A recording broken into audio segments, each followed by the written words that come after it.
तो इस वाले क्वेश्चन से जो जो लर्निंग्स आई, पहला कि थोड़ा जियो पॉलिटिक्स एंड इंटरनेशनल रिलेशंस के बारे में अगर पता है, तो अगेन जो हम लोग कल फील की बात कर रहे थे, if you know how the world works around you, even the question above PNGRB वाला, if you know how your country is being governed और एडमिनिस्ट्रेड, देन काफी सारी चीजें उस फीलिंग से, आपकी पढ़ाई से जो आपको एक अंडरस्टैंडिंग डेवलप होती है, उस अंडरस्टैंडिंग से आप काफी सारी चीजें सही कर सकते हो।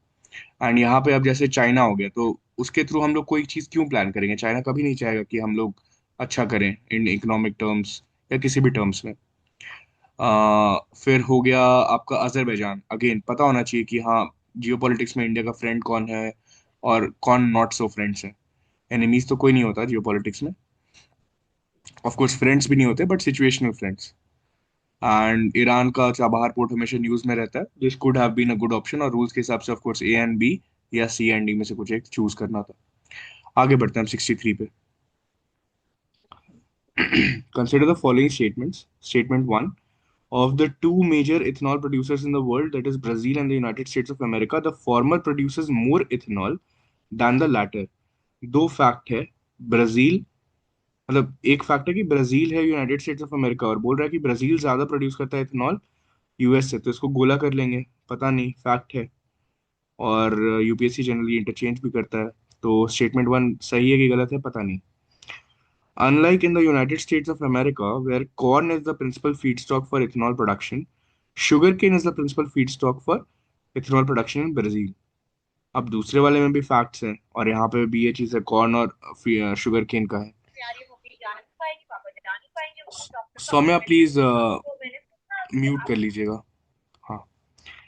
तो अब ऐसा है कि एक तो ये दो स्टेटमेंट्स वाला क्वेश्चन है, और दोनों गलत नहीं हो सकते, बिकॉज वो उस टाइप के ऑप्शंस नहीं है, कोई एक को तो सही होना ही पड़ेगा। और इतने सारे फैक्ट्स हैं कि दोनों साथ में सही भी नहीं हो सकते हैं, तो मैं एटलीस्ट ए और बी को तो हटा दूंगा। तो ये मेरे लिए वाई कैटेगरी का क्वेश्चन शुरू में ही बन गया है। अब मुझे ये डिसाइड करना है कि स्टेटमेंट वन वाले फैक्ट को सही मानना है या स्टेटमेंट टू वाले फैक्ट को सही मानना है। तो अब देखते हैं कि ज्यादा इजी क्या है गलत कराना। यूएसए बड़ा प्रोड्यूसर है, तो ब्राजील को बोल देना कि नहीं वो उससे बड़ा प्रोड्यूसर है, वो इजी है। या फिर यहाँ पे इतना ज्यादा इन्फॉर्मेशन देना कि यूनाइटेड स्टेट्स कॉर्न का है प्रोड्यूसर और ब्राजील शुगर केन का है। अब यूपीएससी आपसे क्या चाहेगा? आपको क्या पता रहना चाहिए? फर्स्ट स्टेटमेंट पता रहना चाहिए, सेकंड स्टेटमेंट पता रहना चाहिए? तो मेरे हिसाब से यूपीएससी चाहेगा कि फर्स्ट स्टेटमेंट पता रहना चाहिए, और सेकंड स्टेटमेंट उतना नहीं भी पता रहे तो चलेगा। तो उस हिसाब से गलती शायद फर्स्ट स्टेटमेंट में कराया होगा, सेकंड स्टेटमेंट शायद सही किया होगा वो। अब ये हो गया प्योरली अगर कुछ नहीं आता है एंड रूल्स एंड साइकोलॉजी पे अगर खेल रहे हैं यूपीएससी का, तब। दूसरा, हल्का सा भी अगर नॉलेज है इसके बारे में, जो कि मुझे है, कि हाँ अमेरिका वर्ल्ड वाइड कॉर्न का सबसे बड़ा प्रोड्यूसर है by far, and Brazil is sugarcane में सबसे बड़ा प्रोड्यूसर, तो फिर then this question becomes very easy. तो आई थिंक इसका ऑप्शन होना चाहिए कि टू करेक्ट है और वन नॉट करेक्ट है, डी होना चाहिए इसका ऑप्शन। एग्जाम हॉल में इसमें सोचना पड़ेगा, मतलब ये इतना इजी नहीं है, अगर कोई बिना सोचे मारेगा तो उसका गलत होने के चांसेस है। लोग अपने एक्सपीरियंसेस शेयर कीजिए इसमें।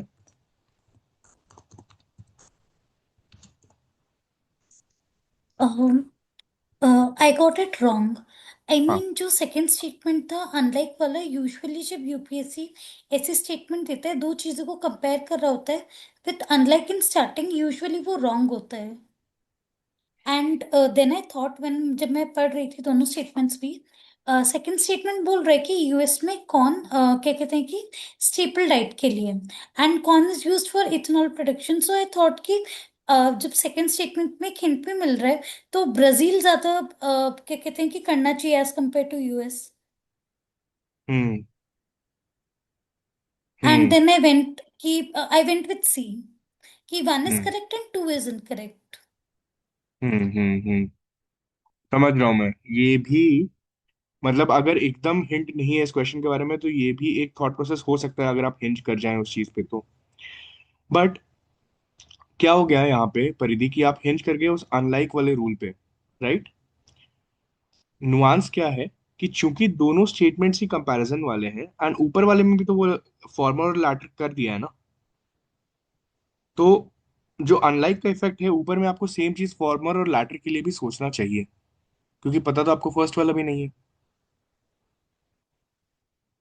आप समझ रहे हैं बात को? शायद कल हम एक कोई क्वेश्चन डिस्कस कर रहे थे जिसमें किसी ने बोला था कि उन्होंने पहले से ही किसी एक ऑप्शन को पढ़ा एंड सोचा ये तो नहीं होगा, उसको काट दिया, उसके बाद बाकी दोनों ऑप्शंस पढ़ के एंड देन क्वेश्चन को मार रहे थे। यहाँ पे तो उसको हिंजिंग बोलेंगे कि कोई एक चीज पे हिंज कर गए हैं, बाकियों के लिए ओपन नहीं है। मैं बोल रहा हूँ उस चीज से बचना है हमें। दोनों स्टेटमेंट्स को किसी एक को काटने या गलत मानने के पहले या किसी एक को ज्यादा वेटेज देने के पहले पूरे क्वेश्चन को एक होलिस्टिक तरीके से लेना चाहिए। End of course I agree कि यहाँ पे हल्का सा नॉलेज होना उस नज करने के लिए जरूरी है कि शुगर केन ब्राजील में ज्यादा होता है और कॉर्न अमेरिका में ज्यादा होता है। हाँ, अब उसमें आपने सेकेंड लेयर क्या किया है परिधि, जो आपको थोड़ा गार्ड करना होगा कि आप उस सेकेंड लेयर में भी ज्यादा थिंकिंग में चले गए, जो कि हम लोग कल देख रहे थे ना कि क्लियर एंड सिंपल थिंकिंग रखना चाहिए। आप इस लेवल पे चले गए कि यूएस कॉर्न प्रोड्यूस करता है लेकिन वो कंजम्पशन के लिए प्रोड्यूस करता है, तो इथेनॉल कहाँ ही प्रोड्यूस करेगा उसमें ज्यादा, राइट? शायद उतना ज्यादा नहीं यस। सोचने के लिए बोल रहा है यूपीएससी। तो दो लेयर्स में परिधि, your answer first, do not hinge on any specific rule or point. Look at all the like the question holistically, understand the intent, and then look for different clues which stand at similar stages या फिर stand at similar rankings। मतलब former latter and unlike दोनों साथ में खड़े होने चाहिए, and then take a call rather than taking a call at the front and then hinging your logic around it। But yes I agree कि exam hall में ये गलती किया जा सकता है। हेलो ठीक सर। है। सर ये मेरा सही हुआ था। हम्म। सर इसके पीछे मेरा लॉजिक था कि जैसे मतलब हम स्वीट कॉर्न जो खाते हैं ना इंडिया में, तो ये हल्का लॉजिक था कि हाँ स्वीट कॉर्न अमेरिका से आता है। और ब्रिक्स में हम ये सुनते हैं ना कि ब्रिक्स में या डब्ल्यूटीओ में ब्राजील बोलते हैं कि यार इंडिया ने डब्ल्यूटीओ में इंडिया ना बहुत सब्सिडी दे रहा है, तो कहीं ना कहीं शुगर इंडस्ट्री से रिलेटेड था। सर मैंने मतलब एग्जाम हाल में मैंने यही सोचा था, सही भी हुआ था मेरा, कि यार मतलब अगर ब्राजील प्रोड्यूस करता तो फिर ब्राजील ना शुगर में लीड करता है। तो अगर वो सारा मतलब शुगर केन से अगर ये बना देगा इथेनॉल, तो मतलब ये शुगर कैसे बनाएगा? तो ये सोच के मतलब मैंने ये सोचा भी सोच उसके बाद में सर मैं सेकंड लाइन पे मैंने प्रियोरिटी दे दी अमेरिका को, मतलब फर्स्ट स्टेटमेंट में। तो इसलिए फिर सर मेरा ये वाला इस कट कर दिया था मैंने, मतलब बेसिक नॉलेज से कि अगर ब्राजील लीड कर रहा है तो वो शुगर में लीड करेगा, ना कि इथेनॉल में, ऐसे करके सर। Very nice. तो गुड। तो वो मैं जो बोलता हूँ लेटरल नॉलेज लगाना, हिमांशु आपने बहुत बढ़िया लेटरल नॉलेज लगाया है। स्वीट कॉर्न वाला जो आपने थिंकिंग किया बहुत ही बढ़िया, कूडोस, वेरी नाइस। मजा आता है ये सब चीज सुनने के लिए। एंड बाकी लोग को भी इस चीज से सीखना चाहिए कि भाई एग्जाम हॉल में इतना दिमाग खुला रखो कि वहां पे भी दिमाग जाना चाहिए। याद है मेरा वो यादवाज वाला सही हुआ था 2021 या 2022 में, वो पद्मावत वाले सीन के कारण। So yes sir. हाँ, तो ये सारा चीज हमेशा ध्यान में रखना चाहिए। Sweet corn was brilliant and sugarcane and BRICS वाला डब्ल्यूटीओ के cases, that was also very good. वो लेटर नॉलेज का पार्ट है जो कि इंसान को पता होना चाहिए। तो अगर कोई अच्छे से पढ़ाई कर रहा है सिविल सर्विसेज के लिए, तो उसका ये मतलब होता है कि आप कैसे, इतना सारा ज्ञान तो आपने अर्जन कर लिया, उसको अब आप लगा कहाँ कहाँ रहे हैं या फिर आपको ध्यान कहाँ कहाँ आ रहा है वो चीज। तो brilliant Himanshu, very good. I think अच्छा सीखने को मिला इस क्वेश्चन में। सर इसमें मैंने तो ऐसे ही सोचा था जैसे उसमें पहले स्टेटमेंट में दिया है ना, of the two major ethanol producer, मतलब ये दोनों तो मेजर हैं। फिर मुझे ऐसा लगा कि इसमें कंपैरिजन कराना चाह रहा है ब्राजील और यूएसए में। तो सर यूएसए का अपन को जनरली पता है कि उसका टेक्नोलॉजिकली एडवांस ज्यादा है सर ब्राजील के कंपेरेटिवली। तो फिर मैंने सोचा कि प्रोड्यूस ही वो ज्यादा करता होगा। तो उस चक्कर में मैंने सर ब्राजील को मतलब गलत मार के, पहला स्टेटमेंट गलत मार के डायरेक्ट इस पे आ गया था। चलिए अच्छा है। बट जरूरी नहीं है, बहुत सारी चीजों में ब्राजील काफी आगे है यूएस से, खासकर एग्री प्रोड्यूस के मामले में। बहुत सारे क्रॉप्स और ऐसी चीजें हैं जिसमें Brazil is the world's largest producer. Soybean आप देख लीजिए। ठीक है, चलिए आगे बढ़ते हैं। 64, the World Bank warned that India could become one of the first places where wet bulb temperatures routinely exceed 35 degrees Celsius. Which of the following statements best reflect the implications of the above said report? Wet bulb temperature वो होता है ना कि आपका humidity भी बहुत ज्यादा है और टेम्परेचर भी बहुत ज्यादा है, तो ह्यूमन का सरवाइव करना डिफिकल्ट हो जाता है। Okay. Peninsular India will most likely suffer from flooding, tropical cyclones and droughts. अच्छा, पेनिनसुलर इंडिया इतना स्पेसिफिक क्यों? और हर चीज क्यों, फ्लडिंग भी, ट्रॉपिकल साइक्लोन भी, ड्रॉट्स भी, तीनों का मैकेनिज्म तो काफी अलग होता है। और वेट बल्ब तो एक ह्यूमन बीइंग से रिलेटेड कॉन्सेप्ट है, तो उसमें क्लाइमेट कैसे आ गया बहुत बड़ा सा चीज? पता नहीं, ऑड लग रहा है फर्स्ट वाला। Survival of animals including humans will be affected as shedding of body heat through perspiration becomes difficult. ये तो है ही, वेट बल्ब का कॉन्सेप्ट ही है। टू तो डेफिनेटली होगा। वन वाला मुझे कुछ अजीब लग रहा है, मतलब फिट नहीं बैठ रहा है, कुछ ज्यादा ही स्पेसिफिक भी कर दिया है और बहुत सारी चीजें एक साथ कर दिया है।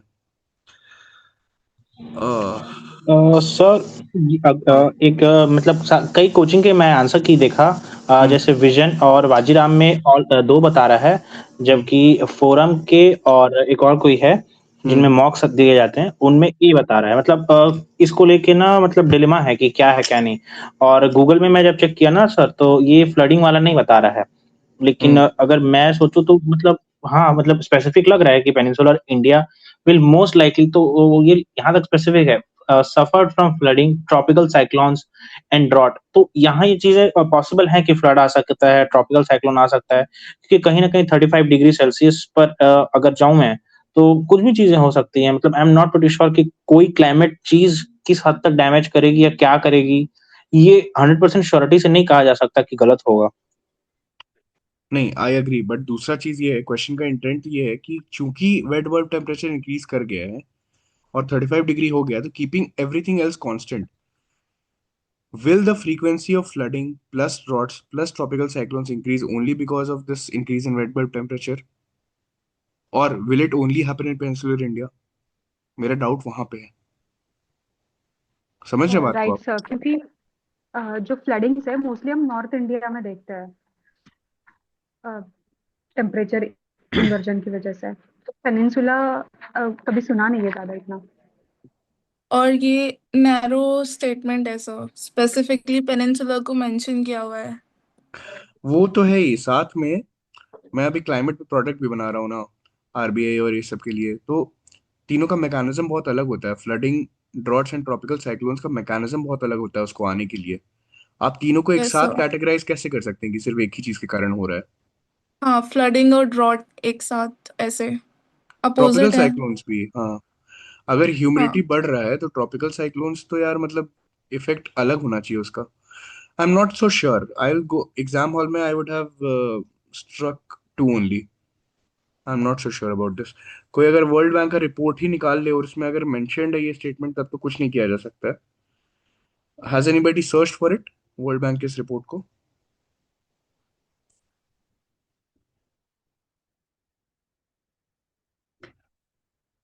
चलो ठीक है, मतलब this is a difficult question मेरे ख्याल से। एक मिनट, ऊपर में हमने लिखा था, हाँ ठीक है।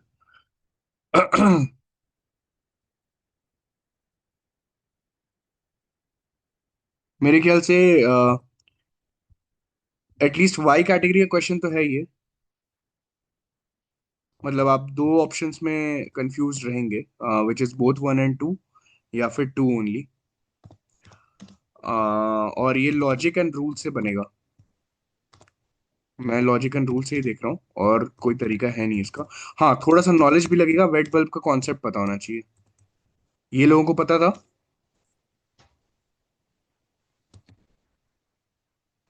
वेट बल्ब पता होना चाहिए, this is a static thing, right? आपका स्टेटमेंट टू उसी के इससे आ रहा है।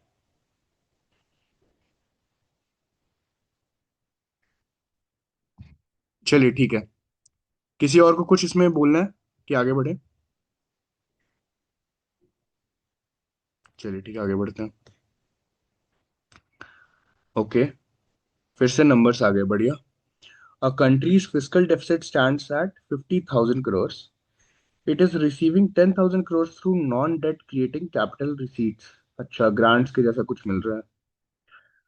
The country's interest liabilities are 1,500 crores. What is the gross primary deficit?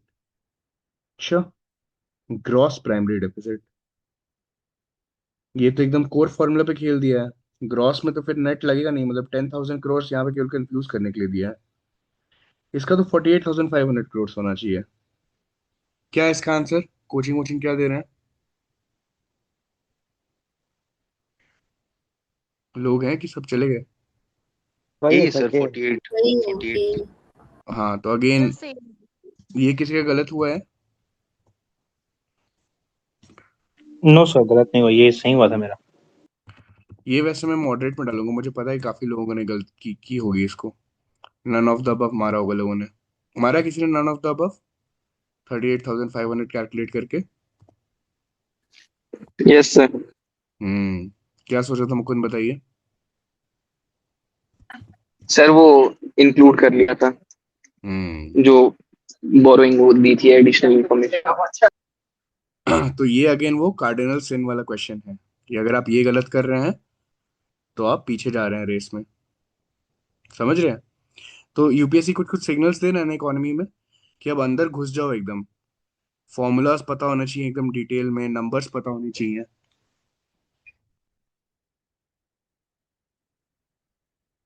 चलिए आगे बढ़ते हैं इसमें।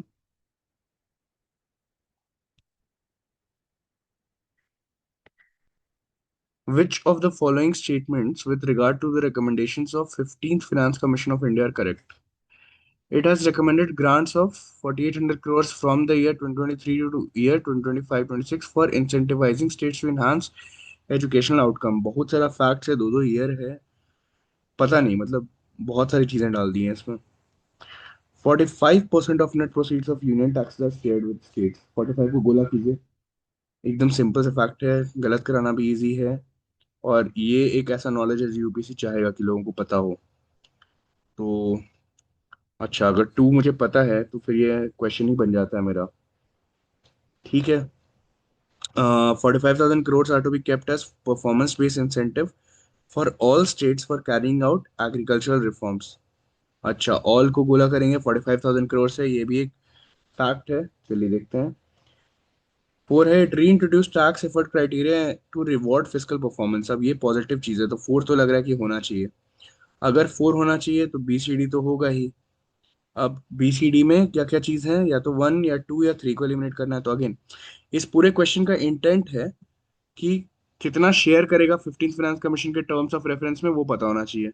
आई थिंक मेजोरिटी ऑफ लोगों को पता होगा ये चीज कि 42% ही है शायद उसमें। तो बेसिकली इस पूरे क्वेश्चन में जो इतना सारा नंबर्स दिया है, ये सब सब आपको डराने के लिए दिया गया। उसको बस एक नंबर से मतलब था, विच वॉज 45% जो दिया हुआ है वो गलती है। इसका आंसर तो सी ही होना चाहिए। कितना? 1, 3 and 4 होना चाहिए, राइट? और 3 and 4। सर क्या मैं कुछ बोलूं? हाँ बताइए। सर देखिए, 1 और 2 में दोनों में डेटा है, तो दोनों ना तो एक साथ सही होंगे, ना ही दोनों एक साथ गलत होंगे।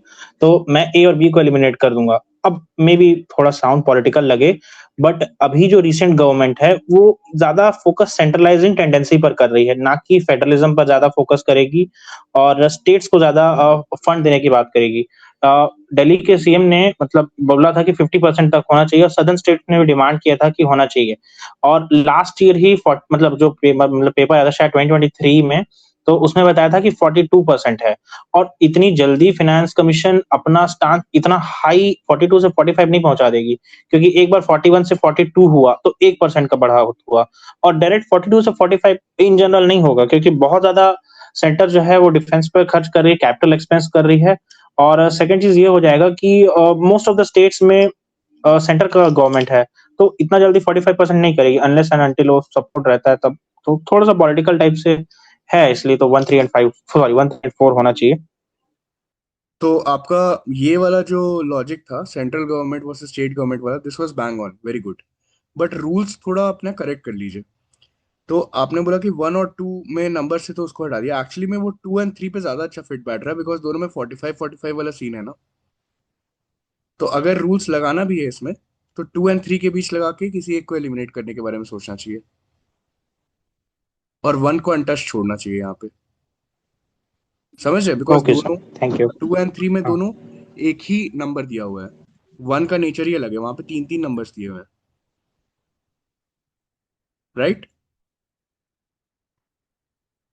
तो ओके उस सर, हिसाब थैंक यू। से हाँ, और 4 को अगर मान लेते तो ए और डी ऐसे एलिमिनेट कर जाएगा, और उसके बाद तो सेंटर वाला logic was bang on. Very good. आगे बढ़ते हैं। 67। अच्छा, इसको कैटेगराइज कर लेते हैं। ये कितने लोगों का गलत हुआ था? आई थिंक ये इजी था, ये पता होना चाहिए लोगों को। इजी था कि मॉडरेट डालूं इसको, क्या करूं? Sir easy. ठीक है। मॉडरेट। अरे ठीक है, मॉडरेट ही डाल देता हूँ। वाई कैटेगरी है या जेड कैटेगरी है? चलो वाई डाल देता हूँ। सो वाई। वाई। यहाँ पे सबसे पहले रूल्स लग रहे हैं, लॉजिक भी लग रहा है, एंड ऑफ कोर्स नॉलेज है। नॉलेज से आपको पता होना चाहिए आसपास क्या चल रहा है। और ये इनफैक्ट मैं स्टैटिक का भी पार्ट बोलूंगा, क्योंकि फिनांस कमीशन जो आते हैं, हर finance commission, major finance commission 14th and 15th के टर्म्स ऑफ रेफरेंस को पता होने चाहिए। तो ये बहुत सारी चीजों में क्वेश्चन, इस क्वेश्चन को भी अगर आप गलत कर रहे हैं एग्जाम हॉल में तो you are going back. This is one of those cardinal sin वाला क्वेश्चन। ठीक है, ये इकोनॉमी के पहले ये वाला क्वेश्चन भी कार्डिनल सिन वाला है अगर आप गलत कर रहे हैं, एंड ये भी अगर आप गलत कर रहे हैं तो कार्डिनल सिन वाला है। इन सब क्वेश्चन के कारण प्रीलिम्स नहीं निकलेगा आपका अगर आप इसको गलत करेंगे तो। चलिए आगे बढ़ते हैं। Consider the following statements in respect to International Bank for Reconstruction and Development. It provides loans and guarantees to middle income countries. It works single handedly to help developing countries to reduce poverty. It was established to help Europe rebuild after World War II. अच्छा, तो provide loans and guarantees to middle income countries, क्यों भाई middle ही income को क्यों करेगा, लो को क्यों नहीं करेगा? पहला वाला तो मुझे कुछ अजीब लग रहा है। It works single handedly to help developing countries to reduce poverty. अच्छा, सिंगल हैंडेडली, और कोई नहीं आएगा? ये भी गलत लग रहा है थोड़ा, सिंगल हैंडेडली को गोला कर लो। It was establish to help Europe rebuild, तो नाम में ही है रिकंस्ट्रक्शन डेवलपमेंट, थर्ड तो सही है। और वन और टू में अब देखना है, तो मतलब ये जेड कैटेगरी क्वेश्चन तो है, ए को एलिमिनेट कर दिए, बी सी डी में से कोई एक होगा, और वन एंड टू साथ में नहीं होगा, तो बेसिकली ये हो गया मेरा वाई कैटेगरी क्वेश्चन। बी और सी में मुझे देखना है। तो अब मैं स्पेसिफिकली मिडिल इनकम पे जाऊंगा या फिर सिंगल हैंडेडली को हटाऊंगा, ये एग्जाम हॉल में डाइसी हो जाएगा मेरे लिए, पता पर नहीं। पर उसमें स्पेसिफिकली मिडिल इनकम नहीं लिखा है ना, टू मिडिल लिखा है, ओनली मिडिल इनकम नहीं लिखा है। हाँ मतलब इंटेंट वही है, और भी मेंशन कर सकता था ना, लो भी बोल सकता था, तो बट जैसे अगर थोड़ा बहुत इसके बारे में पढ़ा होगा आईबीआरडी वर्ल्ड बैंक के बारे में, तो कई बार अपन हाँ ऐसे देखते हैं ना रिपोर्ट्स में, तो वर्ल्ड बैंक कभी कभी किसी एनजीओ के साथ में भी करता है, किसी और ऑर्गेनाइजेशन के साथ में भी करता है, तो ये सिंगल हैंडेडली वाला कर सकता है उस लॉजिक से। हाँ सही बात है। मतलब एग्जाम हॉल में I could have gone both ways, तो मैं तो इसको वाई कैटेगरी ही मानूंगा, एंड मॉडरेट डिफिकल्टी है। सर मैं कुछ हाँ बताऊं? हाँ बोलिए।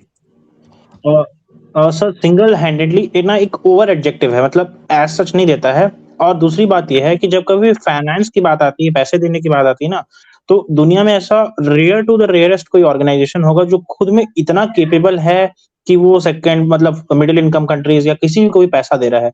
तो इसको किसी ना किसी का ना सपोर्ट जरूर चाहिए होगा, मतलब ऐसा पैसा देना मतलब फंड करना इन जनरल बहुत बड़ी बात होती है। इसी के कारण अगर हम लोग देखें तो कॉमन बट डिफरेंशियल रिस्पॉन्सिबिलिटी को लेकर है या क्लाइमेट चेंज को लेकर पैसा देने के लिए जो कोई भी डेवलप कंट्री या कोई भी कंट्री पैसा देने के लिए उतना नहीं रहती है। तो जहां फंड या फाइनेंस की बात आती है ना, तो ये ध्यान रखना पड़ता है कि कोई कंट्री या कोई ऑर्गेनाइजेशन इतना सेल्फ रिलायंट नहीं है कि डेवलपिंग कंट्रीज को पैसा दे दे। तो इसको या तो कंट्रीज का ग्रुप चाहिए या कोई बड़ा ऐसा ऑर्गेनाइजेशन चाहिए जिसके अम्ब्रेला में ये काम कर सके। ब्रिलियंट लॉजिक, एक्चुअली में वही सर लॉजिक एक यहाँ चीज पे और, काम भी करेगा।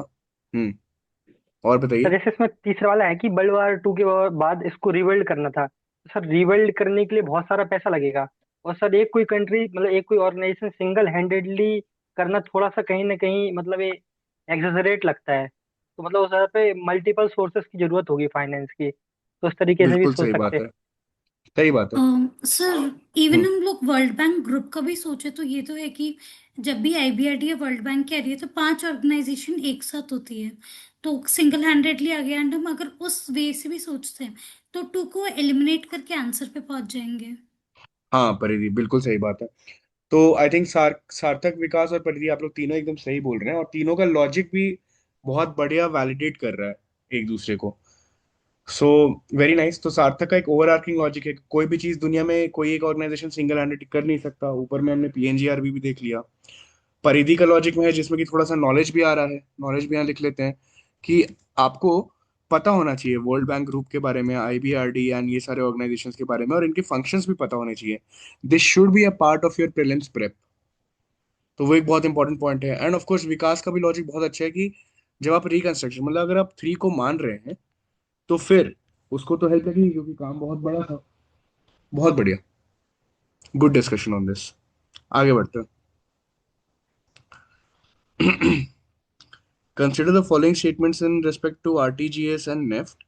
In RTGS, the settlement time is instantaneous, while in case of NEFT, it takes some time to settle payments. अच्छा, पता नहीं, हो सकता है, नहीं भी हो सकता है, फैक्ट है.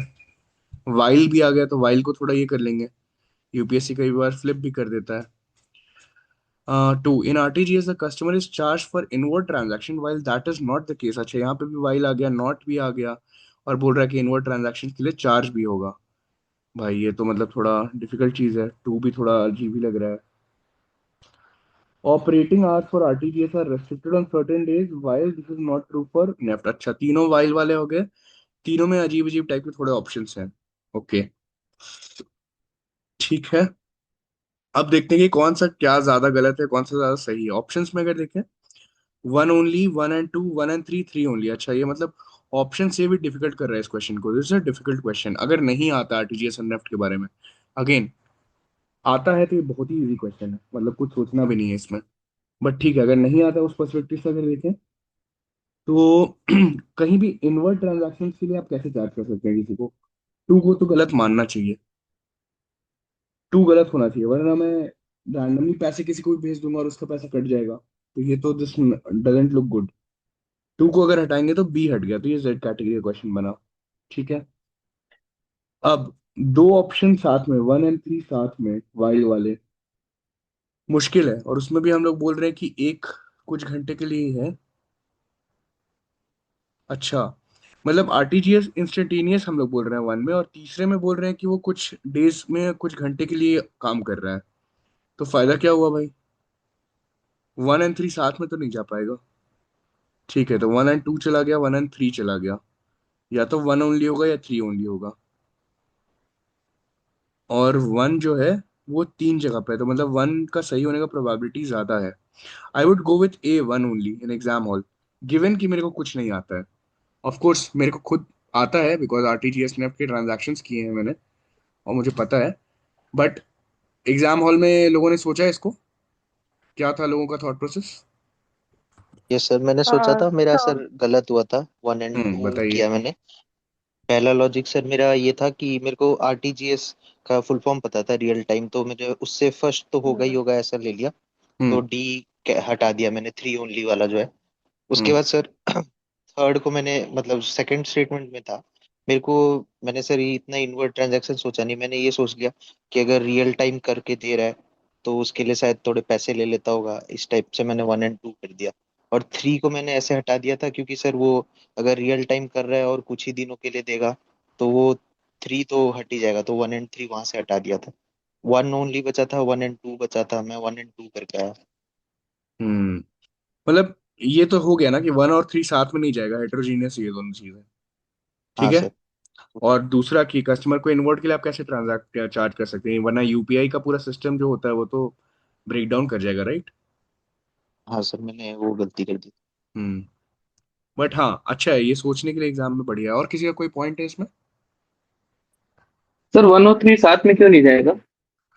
तो 3 क्या बोल रहा है कि कुछ ही घंटों के लिए ऑपरेट करेगा, वो भी कुछ दिन के लिए. और 1 में हम लोग क्या बोल रहे हैं कि इंस्टेंटेनियस वो सेटल कर देंगे हम लोग. तो आप कोई एक चीज बना रहे हैं जिसमें कि आप कस्टमर के लिए बहुत सुविधा कर रहे हैं कि इंस्टेंटेनियस सेटलमेंट दे रहे हैं, और फिर आप दूसरे ऑप्शन में बोल रहे हैं कि नहीं नहीं मैं फ्रिक्शन क्रिएट करूंगा. थोड़ा लॉजिक नहीं जा रहा है ना. Yes sir. सर मैंने मतलब इसको इसमें ये लिखा था कि it is restricted for certain hours on certain days. तो हाँ. मुझे लगा कि कुछ मेंटेनेंस टाइम का, जैसे एचडीएफसी का सर शायद 4 से 5 डेली या सुबह 3 से 4 का कुछ मेंटेनेंस का टाइम जाता है कुछ कुछ दिनों पे. तो उस लॉजिक से मैंने थर्ड कार्ड लिया था. हाँ, तो अगेन अब यहाँ पे उतना नहीं सोचना है. आप कोई सिस्टम डिजाइन कर रहे हैं as a country, as a regulator, RBI मान लीजिए डिजाइन कर रहा है, तो वो जैसे यूपीआई हम लोग का, तो क्या यूपीआई के साथ टर्म्स एंड कंडीशंस आता है कि हम लोग दिन के इस वाले टाइम में उसको यूज नहीं कर सकते हैं? इंडिविजुअल बैंक का सर्वर कभी डाउन हो सकता है या फिर वो मेंटेनेंस में जा सकता है, बट क्या यूपीआई एज अ सिस्टम के साथ गवर्नमेंट बोल सकती है कि नहीं, रात को 8 से 9 बजे नहीं चलेगा? No no sir. सर। हाँ, तो और वही सर अगर चीज है। ऐसा होगा तो फिर उसका नाम रियल टाइम नहीं होगा। Very nice. समझ में आया मुकुंद? जी सर। बढ़िया। तो बट अच्छा क्वेश्चन था ये। डिफिकल्ट इन द सेंस कि अगर नहीं आता किसी को आरटीजीएस नेफ्ट तो डिफिकल्ट लगेगा, लेकिन अगर सोचोगे और रूल्स लगाओगे तो काफी हद तक पास पहुंच सकते हो। मतलब 2 को एलिमिनेट तो इजीली किया जा सकता है, एंड ये 1 और 3 को साथ में नहीं होगा ये भी किया जा सकता है। तो ये इनफैक्ट ये वाई कैटेगरी क्वेश्चन होना चाहिए, जेड कैटेगरी नहीं होना चाहिए। कंफ्यूजन होगा तो जनरली दो ही ऑप्शंस के बीच में होगा ये। और क्या क्या चीजें पता चल रही है कि बैंकिंग सिस्टम के अंदर घुस जाओ, यूपीआई के अंदर घुसो, आरटीजीएस नेफ्ट और जो स्टॉक बॉन्ड्स का ट्रेडिंग होता है उन सब के प्लेटफॉर्म्स, एनएससी बीएससी ये सब के अंदर घुस जाओ, क्योंकि यूपीएस से पूछ रहा है वो सब के अंदर घुस के। अब चलो आगे बढ़ते हैं। Consider the following countries: UAE, France, Germany, Singapore, Bangladesh. How many countries among the above are there other than India where international merchants? अच्छा, यूपीआई कहाँ कहाँ है? तो फ्रांस और यूएई ये सब तो दोस्त वाले कंट्रीज हैं, इनके साथ अभी किया भी है गवर्नमेंट ने, इतना तो पता ही है शायद अभी करंट अफेयर से। जर्मनी, सिंगापुर, ऐसे सिंगापुर का भी था न्यूज में। बांग्लादेश तो अभी इतना जो सिचुएशन है हमारा इतना नेगेटिव हो गया जियो politics, I don't think Bangladesh होगा। और जर्मनी के साथ इतनी दोस्ती यारी भी बढ़ी नहीं है। और फिर रूल्स के हिसाब से अगर देखें तो 5 ऑप्शंस हैं, तो ऑल द 5 होगा नहीं, और बहुत हाई प्रोबेबिलिटी थी ओनली 3 होना चाहिए। तो I would go with only 3। क्या है इसका आंसर? जल्दी से सर बता ओनली दीजिए। 3। ओनली 3। बहुत बढ़िया, तो ये रूल से भी हो जाएगा, और नॉलेज आसपास करंट अफेयर्स का अगर है, दुनिया में क्या चल रहा है, इंडिया का क्या स्टैंड है, ये सब है तो हो जाना चाहिए। किसी का गलत हुआ ये? चलो वाई कैटेगरी मान लेते हैं। किसी का गलत हुआ या सबका सही हुआ? नो सर, इजी था ये करंट अफेयर से रिलेटेड। सर बहुत मैंने तो बढ़िया। 5 का 3 मारा था इसमें। 5 का 3 मार दिया आपने। जी सर। बढ़िया काम किया, ज्यादा दिमाग नहीं लगाना। बट थोड़ा पढ़ लेना चाहिए क्वेश्चन को भी, और अपना लेटर नॉलेज भी लगा लेना चाहिए। हमेशा ऐसे अंधा बन के लगाने पे कई बार यूपीएससी खेला भी है, जैसे 5 का 5 भी करेक्ट करा दिया है। ठीक है, यस। कूल। आगे बढ़ते हैं। क्वेश्चन पढ़िए, दिमाग लगाइए, जल्दी करके आगे बढ़िए, लेकिन ये मत कीजिए कि बस रूल्स ही करके लगा दिया, दिमाग एकदम नहीं लगाया। थोड़ा दिमाग लगा दीजिए। यूपीएससी का क्वेश्चन, इट डिजर्व्स रिस्पेक्ट। चलिए, consider the following statements about PM Surya Ghar Muft Bijli Yojana. Okay, it targets installation of 1 crore solar rooftop panels in the residential sector. 1 crore को गोला कर लिया, एक फैक्ट है, नंबर है। The ministry of renewable and new MNRE जो है, aims to impart training to installation, operation, maintenance and repair of solar rooftop systems at grassroots level. पे पॉजिटिव स्टेटमेंट है, अच्छा भी लग रहा है।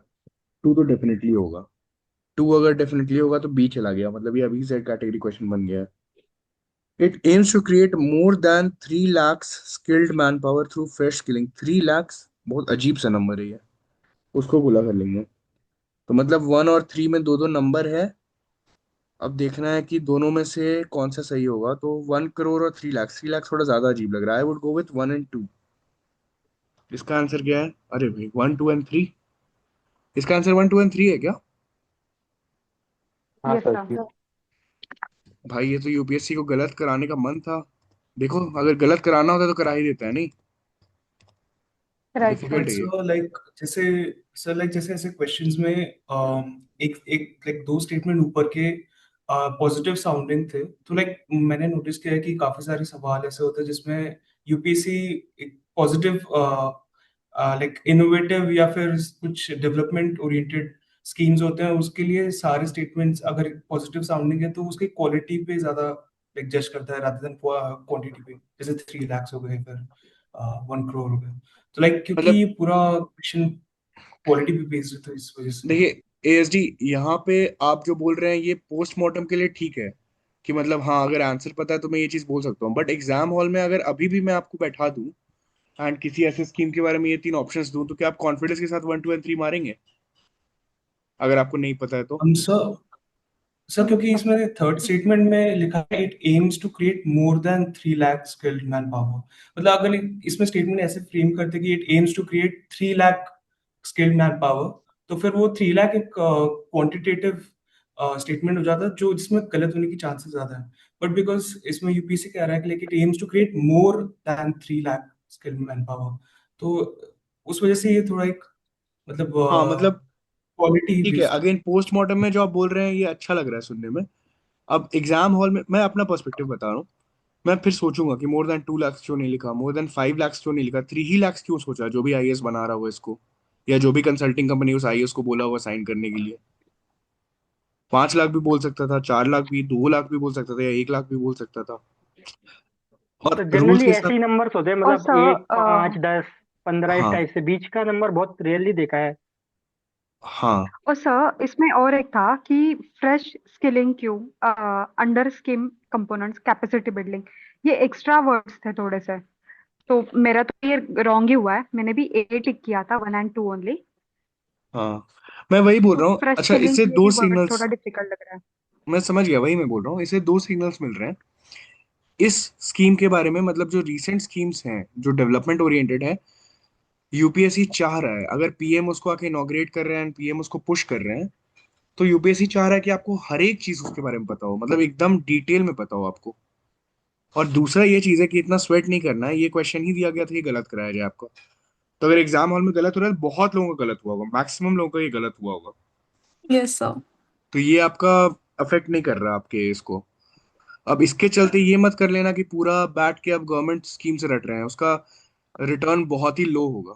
उससे अच्छा गलत कर दो एग्जाम हॉल में, कोई दिक्कत नहीं है। समझ रहे हो बात को? एंड ऑफ कोर्स एएसडी का जो लॉजिक है, अगर उसके थ्रू कोई मारना चाह रहा है एग्जाम में, तो अच्छी बात है, आप वो भी ट्राई कर सकते हैं कि अभी नया स्कीम आया है, हर चीज पॉजिटिव होगा, मोर देन पे अगर आप हाफ कर गए तो why not. But there are two things, one, do not now get on reading and rote learning everything which is given in government schemes. Two, focus on only those schemes जो PM बहुत ज्यादा अपनी तरफ से push कर रहे हैं, and उसमें भी मेजर चीजें देख लो कि क्या क्या मेजर टारगेट्स हैं नंबर्स वाले। और थ्री, ये सारे क्वेश्चंस जो हैं ये कट ऑफ को इम्पैक्ट नहीं करते हैं, क्योंकि मैक्सिमम लोगों का ये गलत होगा। और फोर, इसको मारोगे ये एग्जाम में, कोई और ऑप्शन नहीं है। चलो यार, ये सेशन एंड हो रहा है, सर अब बोलते बोलते मेरा गला बैठ गया है, 1 मिनट बाकी है। तो किसी को कुछ शेयर करना है तो कर लो, फिर हम लोग कल करते हैं फिर से। सर हम्म। इस क्वेश्चन से रिगार्डिंग एक चीज मैंने नोटिस करी थी। जैसे बहुत सारे क्वेश्चंस होते हैं जिसमें मिनिस्ट्री मेंशन्ड होती है, तो हम लोग गेस करते हैं कि कहाँ मिनिस्ट्री सही है, कहाँ मिनिस्ट्री वाला स्टेटमेंट गलत है। तो जैसे सेकंड स्टेटमेंट अगर गलत बनाना होता है यूपीएससी को, तो उसमें फिर लाइक वो सिंपली ऐसे मेंशन करते हैं कि the nodal ministry is ministry X Y Z, तो फिर वो स्टेटमेंट गलत हो जाता। बट इसमें इन्होंने अलग तरह से फ्रेम राइट। फॉर्मेट किया है उसको, सेकंड बिल्कुल सही स्टेटमेंट। बात है एसडी, इसलिए ट्रू राइट। ऑप्शन को पहले ही मैंने सही मान लिया ना, बिकॉज सेकंड ऑप्शन का इस क्वेश्चन से कोई रिलेशन ही नहीं था। यस। वो बस एक पॉजिटिव स्टेटमेंट दे दिया था, फील गुड स्टेटमेंट, तो वो तो होगा ही होगा। राइट। सर गुड हम ऑब्जर्वेशन। इसको ऐसे भी सोच सकते हैं क्या कि मतलब ये टारगेट करने की बात कर रहा है और हम्म। इसमें एम कर रहा है, ये स्पेसिफिकली बता नहीं रहा है कि ऐसा हो गया है। हम्म।